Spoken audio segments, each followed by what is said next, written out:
ضلع پلوامہ اگرچہ میوہ پھل، سبزیوں اور دودھ کی پیداوار کے لیے کافی مشہور ہے، وہیں یہ ضلع ادویات میں استعمال کیے جانے والے پودوں سے بھی مالا مال ہے۔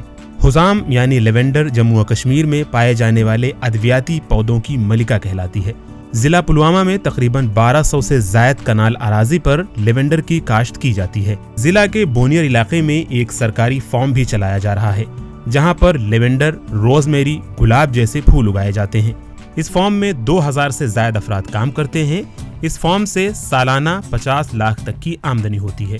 یہ فارم CSIR مشن کے تحت Indian institute of integrated medicine کی جانب سے چلایا جا رہا ہے۔ اس فارم میں میڈیکل اور ایرومیٹک پودوں پر تحقیق بھی کی جا رہی ہے۔ وہیں کسانوں تک یہ پودے پہنچانے کے لیے فارمز میں ان پودوں کی کاشت کی جاتی ہے اور انہیں چھوٹے کسانوں تک پہنچایا بھی جاتا ہے۔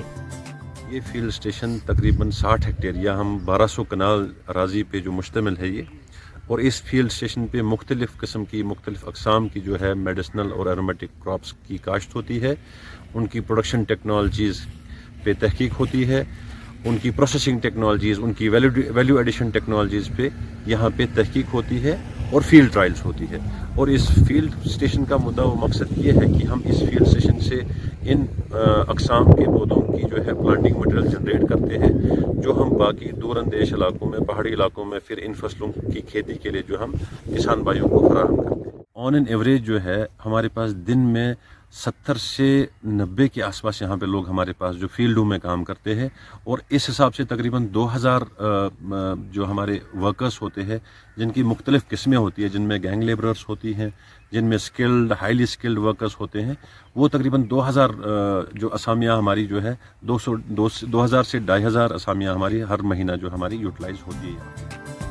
واضح رہے کہ پوری دنیا میں لیونڈر کے صابن، کاسمیٹک، تیل اور دیگر اشیاء بے تحاشا استعمال ہوتی ہیں۔